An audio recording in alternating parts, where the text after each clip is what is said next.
Hi, I'm Melissa Reader, and welcome to Agehood, the podcast for people who are quietly carrying it all. Aging parents, adult kids, work, life, love, and their own next chapter. If it's sounding like you, well, you are in your agehood, and it's time we talked about it. Geraldine Doogue has spent decades shaping the national conversation as a trail-blazing journalist, broadcaster, and the voice behind programs like Compass, Life Matters, and Saturday Extra. She's interviewed the prime ministers, faith leaders, cultural change makers, always with her personal brand of warmth, insight, and real humanity. But today's conversation is one that she rarely has. In this deeply personal episode, Geraldine reflects on the death of her husband, Ian Carroll, and the quiet, complicated year that led up to it. And she talks to me with really extraordinary candour about what it's like to walk alongside someone you love as they approach the end of their life. The moments of courage, the unfinished conversations, the guilt that lingers, and the memories that refuse to fade. We talk about the pressure of getting it right, the myth of the perfect goodbye, and why sometimes the most powerful thing you can offer is just to be there. Geraldine reminds us that grief is not something to be solved. It's something to be carried, and in that carrying, something really tender and human can emerge. It's a conversation about love, loss, and legacy, and how we can all begin to find our own way forward.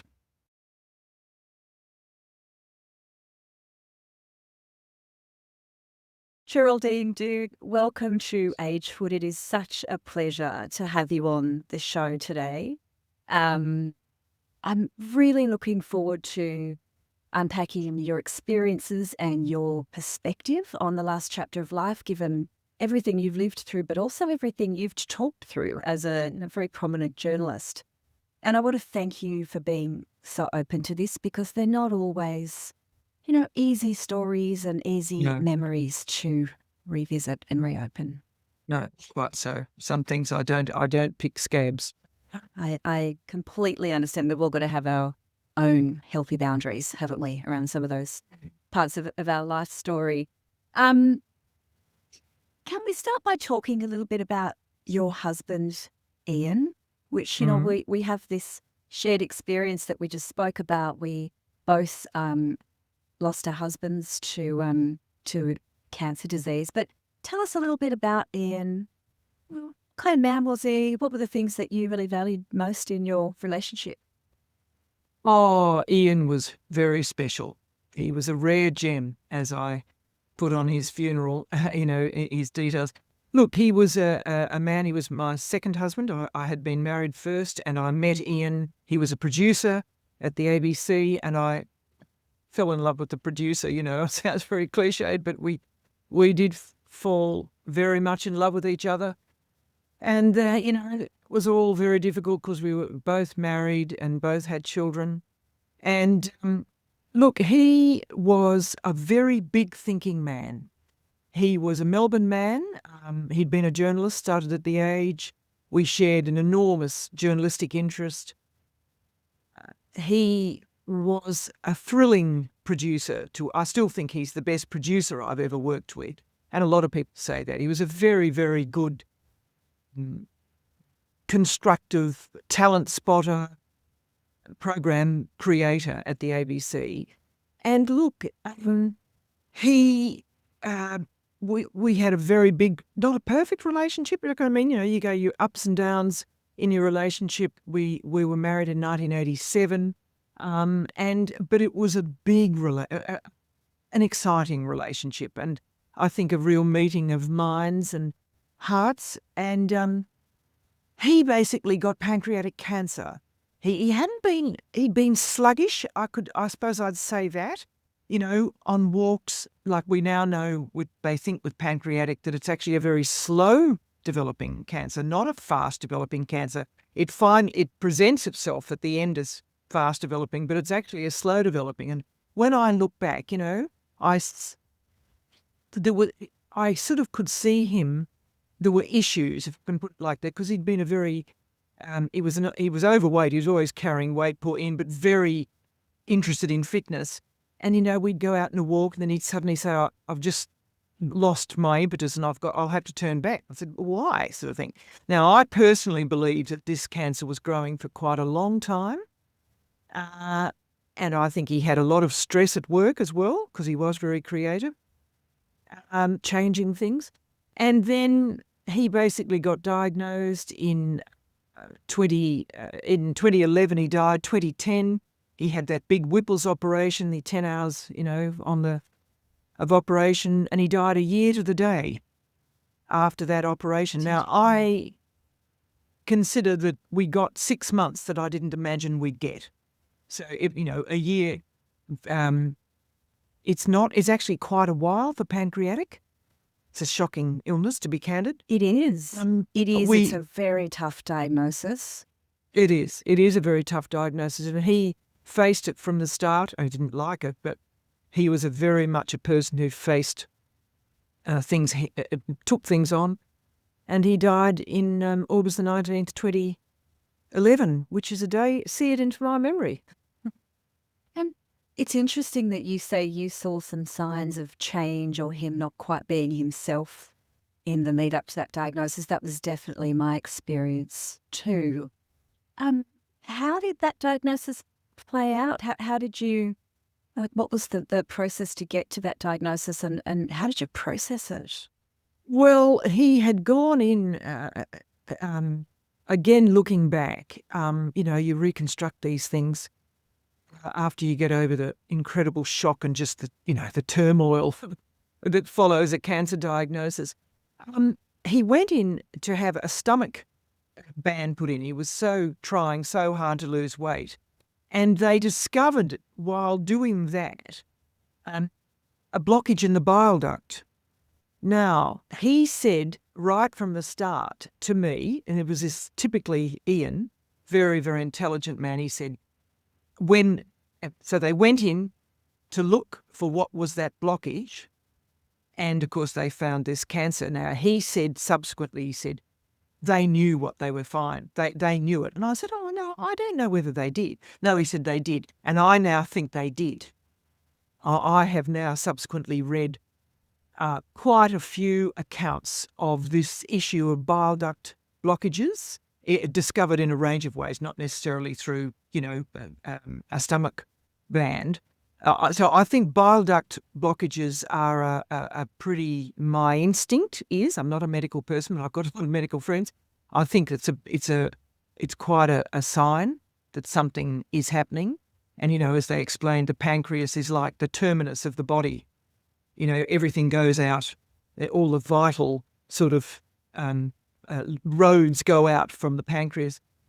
Look, Norman Swan, who's an absolute stalwart of Radio National, he instantly found Ian, who he thought was a very good oncologist and surgeon. Then he found him a trial to go on, because at that time the main drug, gemcitabine, had frankly it wasn't a great success rate at all.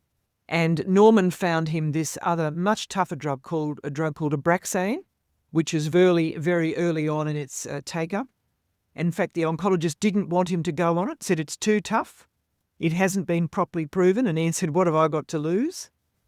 So we went on this drug. It was a very tough drug, but it gave him 6 months. So I think now I'm right that Abraxane is much more used, because it's very effective in many ways. And but look, the success rates of pancreatic are still, they're getting better. I follow the research, but they're still bad. As I said, it's a really tough prognosis and diagnosis. So I can only imagine, how hard that would have been receiving that. But when you look back on that last year, Geraldine, from Ian's diagnosis through to his death, were there things that you were consciously doing together? Were there conversations or experiences or practical things that you were doing together through that time with intent, I guess? With intent, a good question. We did go on holiday, and I might get upset now because I don't. We went, and I just feel it was his great gesture to me. We went on holiday to Penang, and it was a wonderful holiday. And I think he must have pushed himself something shocking to do that. I wanted to go on holiday. And I was interested in Malaysia, and we went. And I really do believe it was a massive gesture by him. I think it was probably the last. He was terribly interested in travel, I might add. It wasn't as if it was an ordeal. He was a wonderful traveller, Ian. Observed everything, commented, took everything in. It was marvellous travelling with Ian. But I always said I'd go back, but I haven't been able to go back. It's too much. I can't. Georgetown, if anybody's been there, is, one of the gorgeous spots of Asia, which is the capital of Penang, the marvellous old sort of colonial town that they've some fabulous Peranakan food, and there's a beach. It's like a warm bath, that beach, but it's really a gorgeous place. But I simply can't go back. It'll be interesting. I may go back on the 20th anniversary. I've thought about this. It's 7 years away, 6 to 7 years away, but I can't yet. Look, no, I think he, Ian, he really tried, I think, to make some peak experiences, like lovely dinners and things. But look, he did keep working for quite a while. He really, and I think he thought, because initially the Abraxane did take it back, and I think, poor man, he might have thought he had a second chance, but he didn't, because the cells had gone up into the main nerve. I've forgotten what you call that nerve going. Forgotten what you call it, but which made the cells travel. But looking back, the surgeon, after the end of the operation, which is a pretty brutal operation, that Whipple's, he said, "I've given him a fighting chance." Now, at the time, I was ecstatic, because I thought, I chose to hear, it's okay. And of course, when I look back at it, it wasn't. Yeah. He said, "I've given him a fighting chance." And he had a chance, but, not the chance. So Ian worked up really until 2 weeks before he died. And there was tremendous, it was a huge funeral. It was a tremendous amount of outpouring. He was a highly respected man at the ABC, and he'd given so many people their start. And it was his real gift that he could pick talent, and one after the other. I mean, it was amazing. And people even recently said to me, Ian gave me my first big chance, Well, that's lovely, That's lovely for me, beautiful for his legacy. Children. Yeah. For the grandchildren, they take it in now. Somebody said it to me in front of my granddaughter the other day. And she said, what does that mean now? So, look, I think Ian, I said to somebody the other day, he died very well, if I can put it like that. I was very proud of him. It wasn't always easy, don't get me wrong, not at all. But there was something courageous in that last 6 months that is a wonderful thing to take with you. Oh gosh, yeah. But were you, as a couple, were you able to talk about what was happening with a level of honesty? Were they conversations that you could both have? No, we didn't really. Not really, when I think about it. Once he said to me, he didn't dwell upon things with Ian. Once he stated, because he was given the information very crudely and brutally by a man who was not an oncologist. He'd gone for a scan. I'm trying to remember what you call him. Almost like a gastrologist sort of thing. That's not right. Gastroenterologist, I'm trying to say. And I think it was very harsh and tough. He basically said to Ian, "Go home and fix up your affairs." That old line. Yep. We and could do without I, that in medicine, couldn't we? There's a I better was way to express outraged. that sentiment. Yeah, absolutely. I'm still outraged by it. But I will say this, that Ian, I think it delivered. He was very much a realist. It absolutely delivered to him. He took it in, and I didn't believe it for a moment. No, I didn't. Looking back, we were told very early on, and, this man knew the stats. Now, he didn't know. What really annoyed me was that this man was not a specialist in pancreatic cancer, as a matter of fact. He was a specialist in reading, what am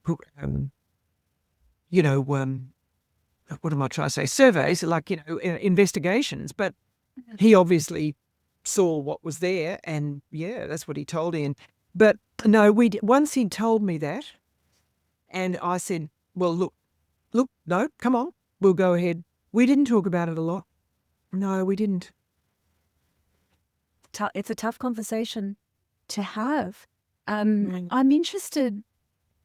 It doesn't sound like that news was delivered in a particularly sensitive way to Ian, but No. What you've explained is that you felt like he got a sense of, I guess, the reality of his health. What did you see change in him? Was there any differences in Ian after that conversation? Oh, no, because later there were, because, you plunged into what do you do now, and then you get onto that roller coaster of finding the oncologist and working out how you get to the hospital, blah, blah, blah. What I saw after that, in the aftermath, I think it was devastating. And he became, that wasn't an easy period. He, I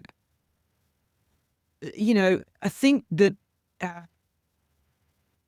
one's life, the healthy people's lives go on.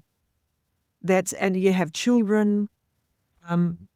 We had a baby together, who took quite a lot of getting, and so he was only young. Oh, well, he wasn't young. He turned 18 just not long after Ian died, which was a very, very tough time.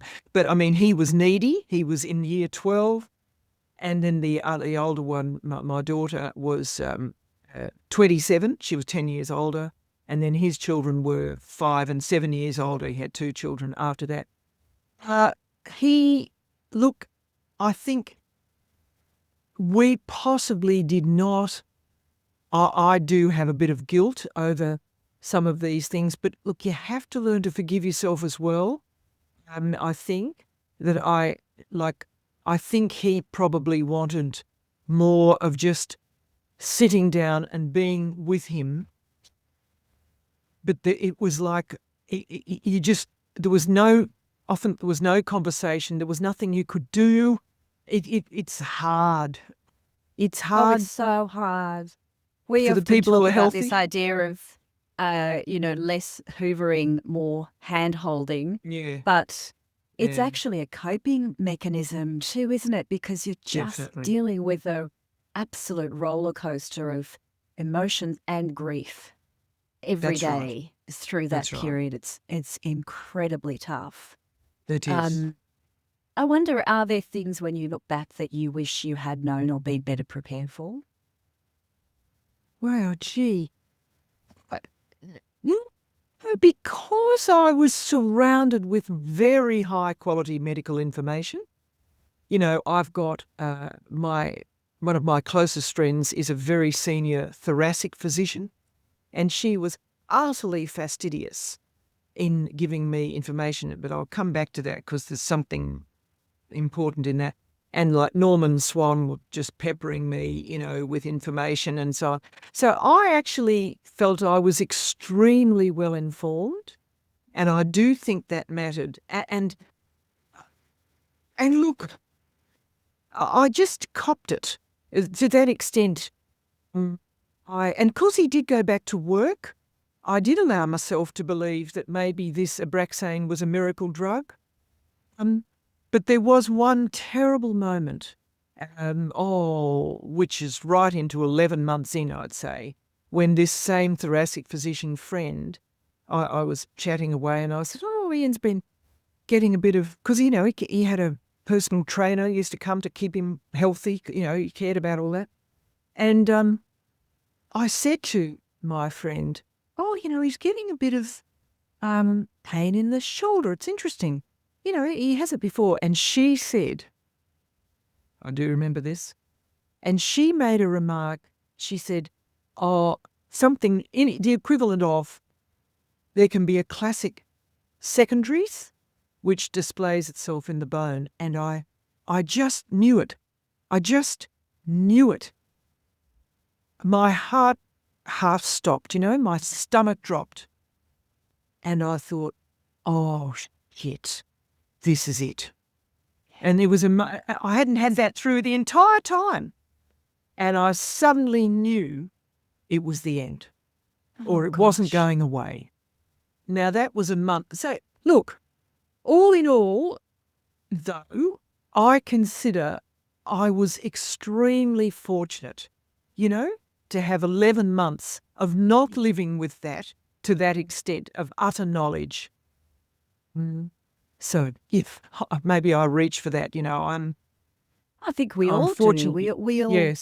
We reach for the things that get us through tough times. I can imagine particularly, it sounds like work was such an important anchor for Ian, and if he was working right up until the last few weeks before he died, that would have given you a real sense of normality. It did. It did. That's exactly right. That. We had a normal. We in the early part of the Abraxane, no, it was nothing normal about it. And I remember my stepdaughter, who adored her father, came. She said, "I'll sit with Dad," and she sat with him a few days. She said, "I can't do it, Jerry." I said, "I know. I understand, Jen. I understand. It's hard. For people who are healthy, it's truly difficult to accompany."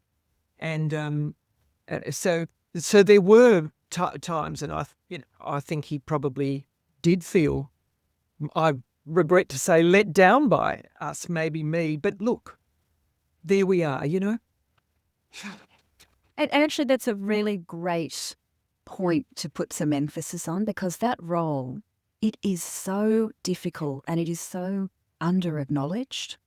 It is. That being alongside someone. That's what we're really interested in, is how we help that person, that group of people with those conversations and planning for that experience together, because time becomes the most precious thing you have.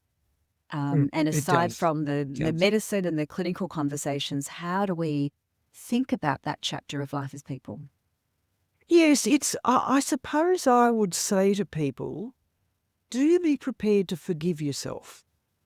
Like I met there was a woman I met, I won't be too precise, and her husband had died about 4 weeks after Ian, I think, and she met me and she said, I did everything I possibly could. I felt, now I was undoubtedly ready to, I was obviously a little bit sensitive, and I thought, oh, did you? Because I'm not sure I did. I don't know that I could say that. And she seemed to me to be quite smug. Now, I don't think it's fair, but I felt that, And she didn't have children. I had incredible duties also on me, There were babies being born, grandchildren being born. There were children, there were people getting ready for HSCs, etc. I felt my duty was to the living, if you know what I mean, after many. But I would say to people, look, in advance, preemptively, I'd say to you, get ready to forgive yourself. You will not do it perfectly. You will not. That's the gentlest thing I think I'd say. What does perfect look like? And let's be honest, the last thing you need is a comparison. If anybody else's experience, that's entirely unhelpful. It's like having a new baby and having one of those unhelpful comparisons with a super parent. If you're comfortable, Geraldine, I'd just like to understand how did things play out for Ian? Was he spending a lot of time in hospital in those last couple of weeks? Did he die in hospital? He did Are die you in happy to talk hospital. about that? Yes, no, I am. Because I think it's quite important. I think there's a lot of romanticism about this, which I feel quite strongly about dying at home, etc. Look, if people want to do that, that's fine. But strangely enough, Ian and my daughter's father-in-law, who died a year later in the same bed, would you believe? He also had the same view as Ian. When Ian sort of went over the edge, like he had his big farewell, this wonderful farewell, 2 weeks out from work, and it was an extraordinary farewell. I've got it on a tape. I've still been able to look at it. I've never been able to look at it. It's all there on a CD. And a week out, he started to deteriorate again, and I had learned, I'd learned to judge his physical state, sort of thing. And I said, I think we'd better go to hospital. He said, I think so too. So we went off, and I opened the car door because he was getting very weak. He said to me, I do not want to go home. He looked at me terribly seriously. I don't want to go home. And I said, okay, all right, I've heard you. And I took him up. We got him upstairs. They'd been used to, I went to the oncology section of North Shore Private, where he used to have the infusions, etc. They were excellent people there. There was one particularly good woman. And Geraldine, we were probably passing each other in that hospital in that period, because that's exactly where I was. And I don't know if you were talking about a woman called Polly by any chance. Yes, Polly. Oh my gosh, I knew it would be Polly. Wasn't she an amazing woman? I'll never forget ever in my life. She was my sense maker too. Yeah. Oh my gosh. Yes, isn't that amazing? Yeah. Isn't it strange? My gut told me that we were talking about the same woman. But we probably passed each other in the corridors. We probably did. Look, yes, and we got him up in the wheelchair and everything, and I said to her, because this is after I'd had that issue of realising about the bones, if you know what I mean, it's metastatic. Oh. And I said to her, I looked, remember how beautiful she was? And she was on my height, not a short woman. And I looked at her, I said, is he going? And she said, I think he is. That does bring it all back to me. And I thought, yes. Now, he did, in fact, last, I think, 6 days after that. And I thought it might have been she said, I think you need to get people here. So I then left him in her good hands, went out and rang everybody to let them know. Because he was back at work. It looked as though he, was managing. I personally always thought, and so did his doctor, that he had I thought he had about another 6 months. But I later did discover that he had stopped taking a little injection that he had to give as part of this. He had to give a little sort of subcutaneous injection to himself. He stopped taking it. And I think I think he decided it's time for me to go. They've all got to get on with their lives. This is where he was courageous. And I think he knew that Sam had his HSC coming up, et cetera, et cetera. And, but I knew, I sort of, and he never, and he did die in hospital with loads of people visiting him. It was an extraordinary last 5 or 6 days. I'll never forget it. It was incredible. And I think he got an enormous amount from it. And then again, we had very good medical help to ensure that he was handled very well, towards the very end. That he was comfortable and pain-free.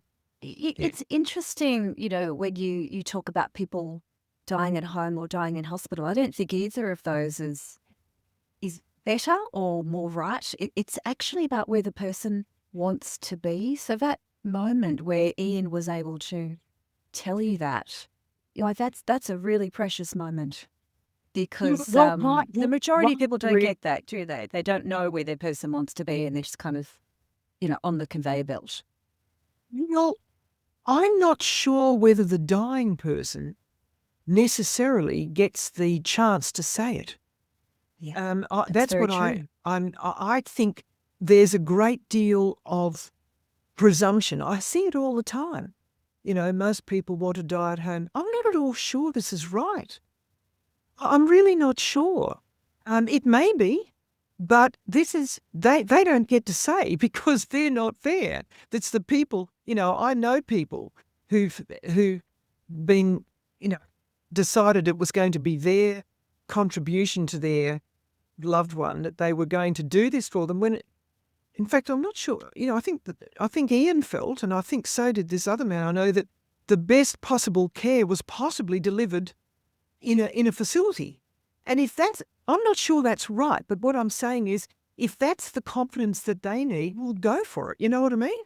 Couldn't You agree just more. I and so couldn't agree just more. I suppose I just want to alert people.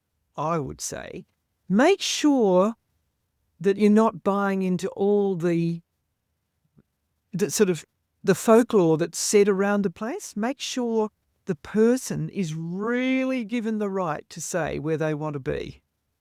Well, that goes back so beautifully to the conversations that are so important to have. And Ian gave you that precious moment where he made that clear. But it's not what's right or wrong. It's about what matters most to that person That's right. and creating the space to talk that through.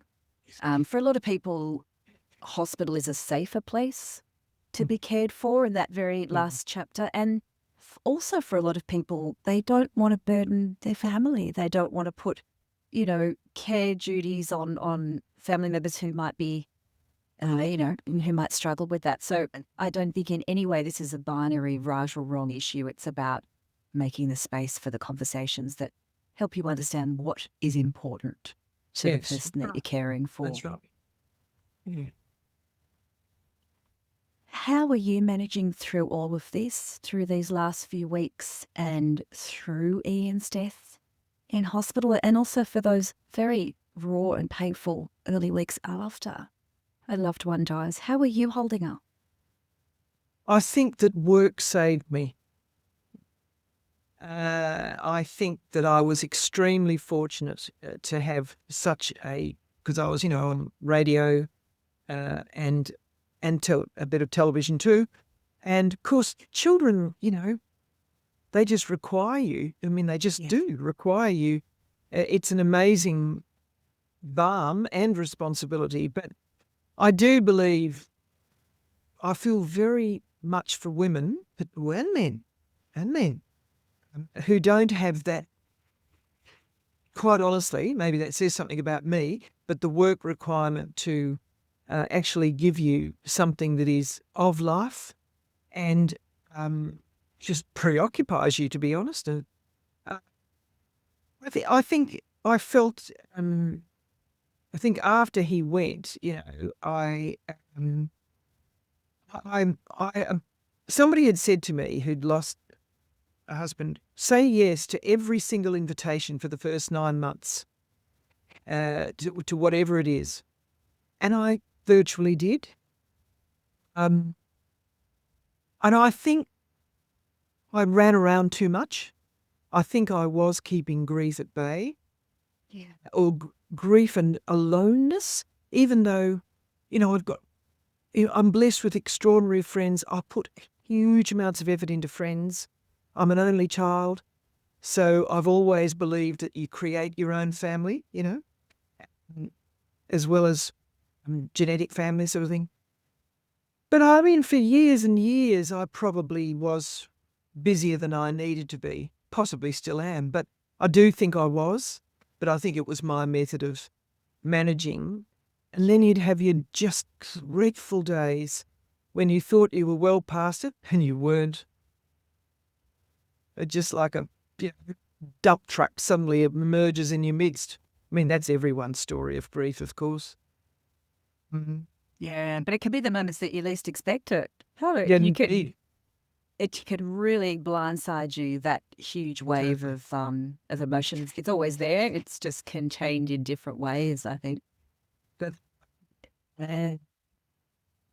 how were the kids going through all of this? How was your 18 and 27-year-old? Because they had a lot going on in their lives, didn't they, through this chapter? They did. Look, I think the 28-year-old, she was 10 years, she was getting married 6 months afterwards. And she was very involved, with finding out about the new, as people are, you're fully meeting the new family and everything. And so I think my stepdaughter had just, first grandchild was born 3 weeks after Ian died. Would you believe this? I'm saying, much happened. There's so much happened.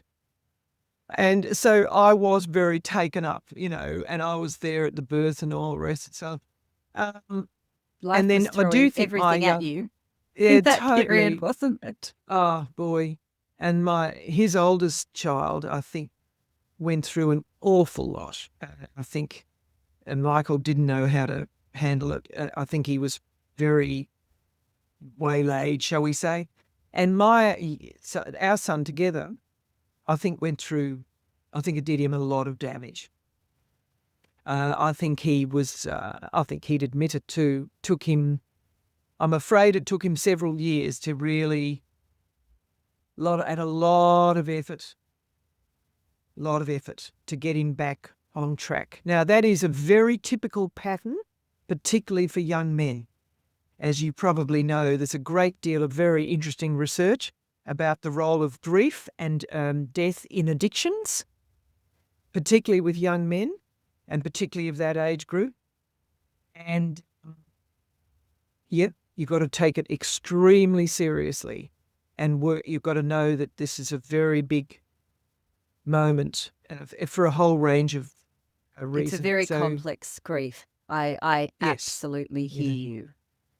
Personally and professionally, I absolutely hear you. How do you hold the space now? Quite a few years on. How do you make space for both grief and joy and a kind of a relatedness to Ian and the part he played in your life? What does that look like for you? Well, look, occasionally overwhelming, but not really now.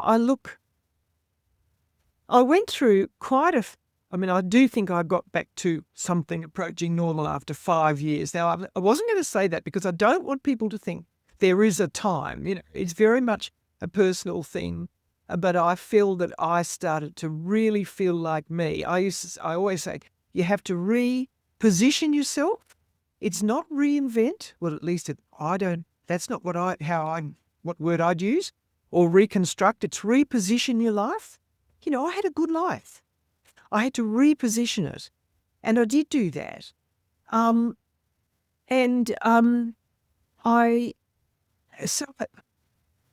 But at the start, in those first years, it was staggering. The only things I could easily remember weren't good times. They were things that I felt, I let him down there. I must have driven him mad there. Gosh, I remember he used to get frustrated with me, my timekeeping, there, and I thought, what had I remembering the gorgeous times? And it took me quite a while to get back to the fabulous times.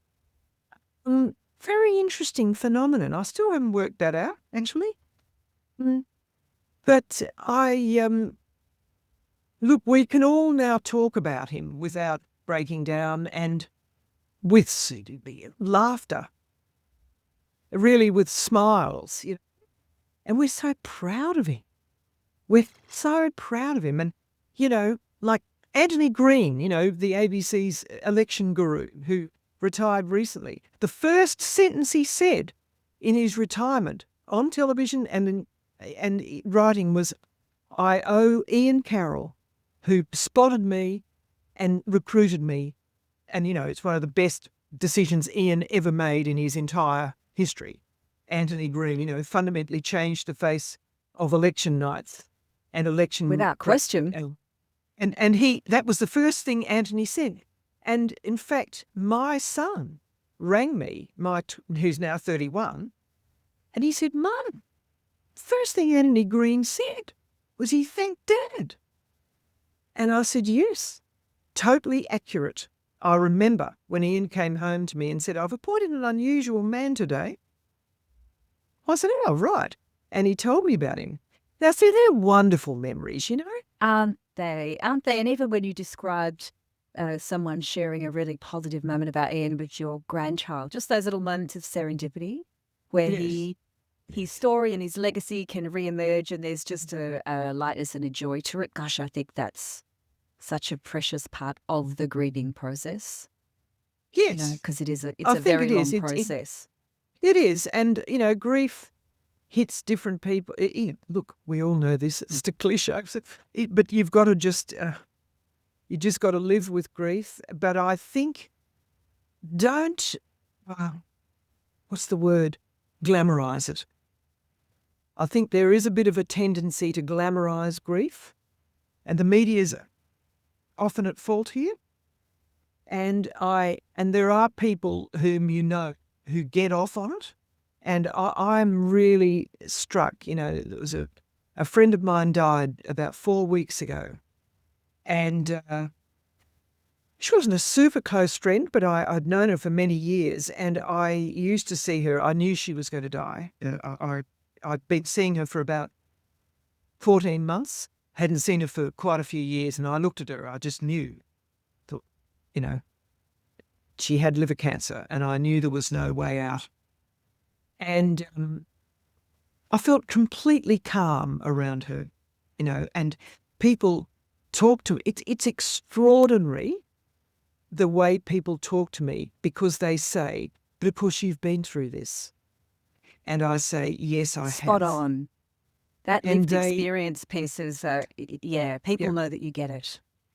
They do, and not to, I don't think they don't want you, in my opinion. If they do, you listen, but they don't want you to say, "Oh, I'm so sorry." They don't want that. It's terribly, if you've got to display efficiency in recognising the person's state and do it with genuine care, but the more you can treat them with respect in where they are in their travail, I feel, and so that they know you're not terrified, and then they're not terrified talking about it. It's taking away that terror.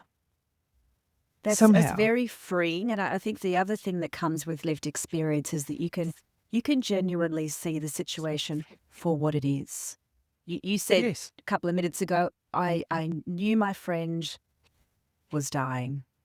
So I think being able to meet people in that reality with gentle acceptance and acknowledgement just avoids all the kind of extraneous dancing around what's actually happening. And it doesn't make it any less painful. But gee, there's a relief in being seen and heard.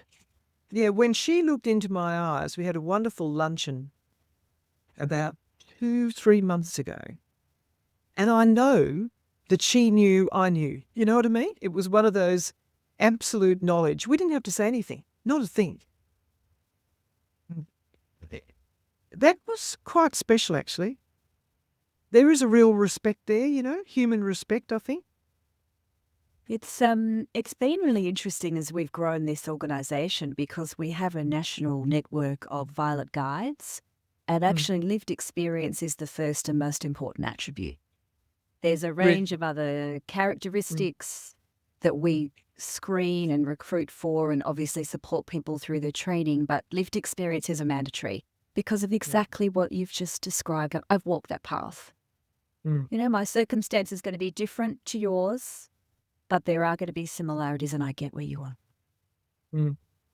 Yes, it's that now that has been genuinely eye-opening, actually. If you ask me about impact, I think that has been eye-opening, and the way people open up to you, but not that they actually don't want to do a huge vent.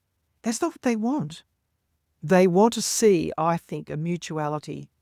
And then it's immensely consoling, I think, anyway, unless I'm misreading it. I think it is immensely consoling. I think you're right. I think it's incredibly comforting, and there's not a lot of comfort to be found in that No, scenario, no, is there? no, It's very true. no. I'm really interested in your view of all of these topics as a journalist. You know, the countless issues and conversations that you've covered in your career, and no doubt you've seen a shift in how we talk about a range of tough topics. You know, how we now have a language and a construct to talk about mental health, even menopause and miscarriage, and very firmly in the zeitgeist, and they weren't just a couple of years ago. And how would you describe the kind of change or the evolution in conversations around the last stage of life? What have you seen in your career? Look, I think a bit of confusion, to be perfectly frank. I think that the whole assisted dying controversies, plural, have actually made it more, they've complicated things. I think there has been, you know, often in the midst of these conversations, you know, the palliative care specialists put their hands up, and often they're impressive people, and they come on the radio and they speak from very much lived experience, and there's a calmness about them. I think it's striking.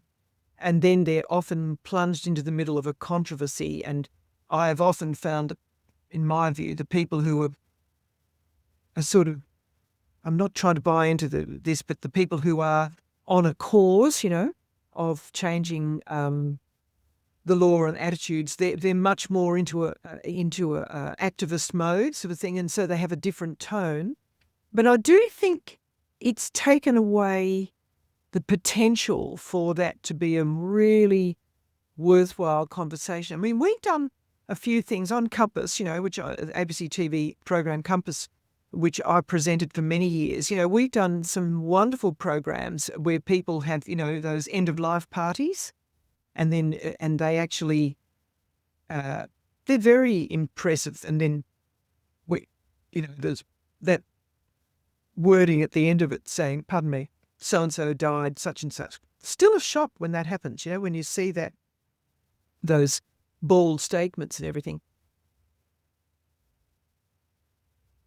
You know, it's better, but I still think there's a great fear of death. And well, of course there's a great fear of death, that's pretty obvious, but I do think, you know, there's a little bit, I feel, of a sort of a tendency, particularly for, you know, you think of Glenn McGrath, for instance, it just came to mind. You know, there's a sort of an extraordinary sorrow for him, which is great. But then a sort of a sense he'll only be okay when he's found someone again, you know, and he blah, blah.